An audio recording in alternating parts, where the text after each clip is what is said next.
El brillo de la plata.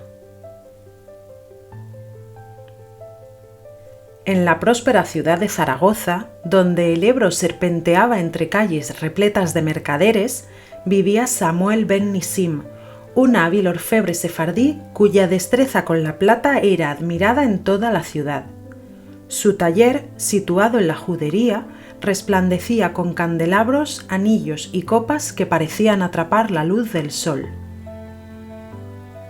Cada mañana, Samuel encendía su horno y fundía lingotes de plata con paciencia. Entre sus encargos más importantes estaba una copa ceremonial para la sinagoga mayor, destinada a las festividades de Pesaj. Su taller no solo era un lugar de trabajo, sino un punto de reunión para comerciantes y eruditos. Su esposa Miriam llevaba las cuentas y sus hijos aprendían el arte de la orfebrería, moldeando pequeñas piezas mientras escuchaban leyendas sobre la historia de Sefarat. Al caer la tarde, Samuel caminaba por Zaragoza. Atravesaba el puente de piedra, contemplando el río reflejar los colores del crepúsculo, y se detenía frente a la aljafería, cuyas formas arquitectónicas le inspiraban en sus diseños.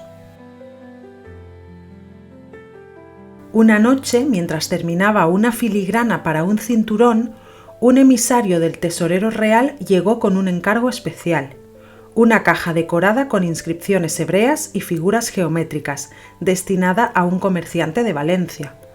Samuel trabajó con esmero, puliendo cada detalle hasta que la luz de las velas hacía brillar la plata con reflejos de luna.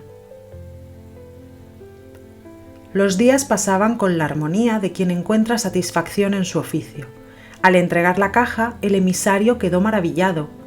«Tu nombre viajará por muchas cortes», le dijo, dejando en sus manos un pago generoso. Con esas ganancias, Samuel adquirió más plata y encargó a un escriba la copia de un tratado de poesía hebrea para compartir con su familia. En su hogar, las noches eran un tiempo de estudio, donde los versos de Yehuda Halevi resonaban con la misma precisión con la que su martillo golpeaba el metal. Años después, su taller siguió siendo un referente en Zaragoza. La copa ceremonial brillaba en la sinagoga, sus joyas se heredaban de generación en generación, y los viajeros aún preguntaban por el orfebre sefardí que hacía hablar a la plata. Así, en los días de esplendor de Sefarad, entre murallas, sinagogas y talleres, el arte de Samuel ben Nisim dejó su huella en la historia de la ciudad.